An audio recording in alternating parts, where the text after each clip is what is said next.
अब देवर्ष नारद जी ने भगवान की अनंत महिमा का गान किया है। भगवान की अनंत महिमा का गान कोई अपने मुख से कर ही नहीं सकता है। बस ये है कि निरंतर भगवान नाम जप में लगे रहें।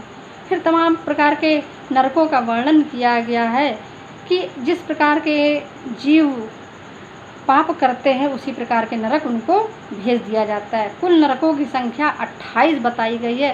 तामिश्र, अंधतामिश्र, रौरव, महारौरव, कुंभीपाक, कालसूत्र, असिपत्रवन, सूकरमुख, अंधकूप, कृमिभोजन, संदंस, अबीच, ददसुंक, अवटारोध, पयोर, वर्तनक, रक्षोगढ़, संभोज, सूचीमुख। तो पाप जीवों को मालूम है, इतना ज्ञान सभी को है कि हमारे धर्म के विरुद्ध हम जो भी कार्य कर रहे हैं अपने मन के अनुरूप, तो मन तो नाच नचाता रहता है। इस मन को नियंत्रित करना है, इंद्रियों को नियंत्रित करना है, इस स्थूल शरीर को नियंत्रित करना है और इस स्थूल से हमको सूक्ष्म की ओर, अपनी आत्मा की ओर बढ़ना है। तो जैसी हम आदत बना लेंगे वैसा ही हमारा भविष्य हो जाएगा।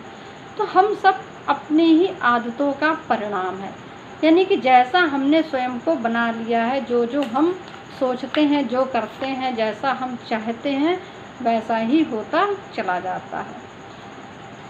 देवी की उपासना के विविध प्रसंगों का वर्णन आता है। माता ने बताया है कि शुक्ल पक्ष की प्रतिपदा तिथि होती है, उसमें घी से माता की पूजन करनी चाहिए। द्वितीय तिथि को शक्कर से पूजा करनी चाहिए। तृतीय तिथि में दूध अर्पण करना चाहिए। चतुर्थी को पुआ अर्पण करना चाहिए। पंचमी को केला अर्पण करना चाहिए। षष्ठी तिथि को मधु अर्पण करना चाहिए। सप्तमी को गुड़ का भोग लगाना चाहिए। अष्टमी को नारियल का भोग लगाना चाहिए। नवमी को लावा, दसवीं को काले तिल, एकादशी को दही भोग लगाना चाहिए। और यह सामान जो है वह माता को भी भोग लगाएं, प्रसाद रूप में ग्रहण करें। किसी ब्राह्मण को या किसी कन्या को या सुहागिन को अवश्य दान करें। ना हो सके तो चींटी को, कौवे को, कुत्ते को, गाय को खिला दें। गाय में 33 कोटि देवता विराजते हैं। तो अगर हमें कन्या नहीं मिल पा रही है तो सर्वसुलभ है कि हम गाय को वो भोग खिला दें थोड़ा सा। तो गाय को भोग खिलाने से वो भोग जो है सीधा हमारा परमात्मा तक पहुंच जाता है।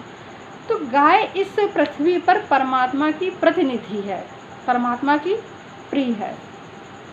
इसी प्रकार से द्वादशी के दिन चिड़े का भोग लगाना चाहिए। त्रयोदशी को चना देना चाहिए। चतुर्दशी को सत्तू का भोग लगाना चाहिए और पूर्णिमा तिथि को खीर का भोग लगाना चाहिए माता को। पत्रम पुष्पम फलम तोयम यो में भक्तया पृच्छति। माता कहती जब तुम्हारे पास कुछ भी ना हो, तुम्हारी कोई सामर्थ्य ना हो, यह सब ना सुलभ हो, तो तुम जो है मुझे पत्र यानी कि किसी भी वृक्ष के पत्ते, फूल, फल ये भी ना मिले तो जल, तुम मुझे जल ही चढ़ा दो। जब ये भी कुछ ना मिले तुम अपने भाव रूपी सुमन हमें अर्पित कर दो। अन्यथा ये जीव तो भगवान ने दी है ना माता ने, इस जीव से उसका नाम ले सकते हैं। तो निरंतर उसका जप करते रहिए। जप में परमात्मा नित्य विद्यमान रहता है।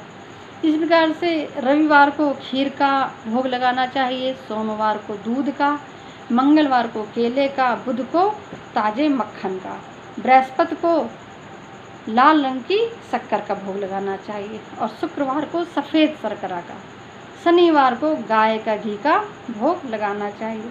तो माता सब कुछ प्रिय है। ये सब कुछ प्रकृति का ही श्रृंगार है। प्रकृति रूपी माता ने जो सब कुछ हमको दे रखा है वो सब माता को प्रिय है। तो पीपल, वट, नीम, आम, कैथ, बेर, कटहल, मदार, करील, जामुन ये सारे वृक्ष जो हैं प्रकृति स्वरूप माता के ही हैं, दुर्गा माता के ही ये सारे स्वरूप हैं।